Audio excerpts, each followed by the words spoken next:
Assalamualaikum warahmatullahi wabarakatuh. Perkenalkan, nama saya Siti Junandias Moduto dengan NIM 4314230019. Baik, di sini saya akan menjelaskan korelasi institusi masjid dan pembangunan peradaban. Yang pertama, 1. Peran masjid di zaman Rasulullah. Fungsi masjid pada zaman Rasulullah SAW berikutnya, yaitu sebagai tempat pertemuan. Masjid menjadi tempat yang paling rutin digunakan oleh Rasulullah SAW dan para sahabatnya bertemu. Rasulullah juga menjadikan masjid sebagai tempat mengumumkan hal-hal penting yang menyangkut hidup masyarakat muslim. Rasulullah mendirikan masjid di atas tanah tempat penjemuran kurma milik Sahal bin Suhail bin Amr.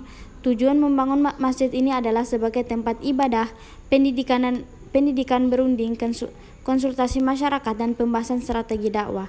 2. Korelasi institusi masjid dan pembangunan peradaban manusia.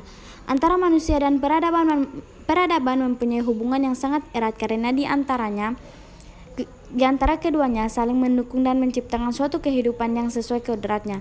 Suatu peradaban timbul karena ada yang menciptakannya, yaitu di antaranya ada faktor manusianya yang melaksanakan peradaban tersebut.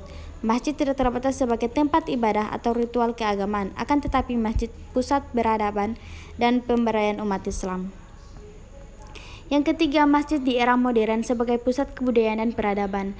Masjid memiliki posisi dan fungsi paling strategis dalam Islam. Selain sebagai rumah ibadah, masjid juga sebagai kegiatan pendidikan, pengkaderan, pengembangan ekonomi umat Islam, pelayanan publik lainnya. Dalam masa keemasan Islam, masjid memiliki peran sentral dalam konteks perniagaan. Masjid menjadi saksi persinggungan berbagai kebudayaan, saksi pergantian pemerintahan, dan menjadi saksi perubahan zaman. Masjid berfungsi untuk membina peradaban dan kebudayaan, tempat ibadah, dan tempat pengendalian urusan pemerintahan dan kenegaraan.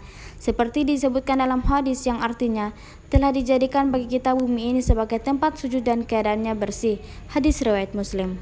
Dengan demikian dapat disimpulkan bahwa secara ideal masjid memiliki peran dan berfungsi sebagai pusat ibadah serta pembinaan umat.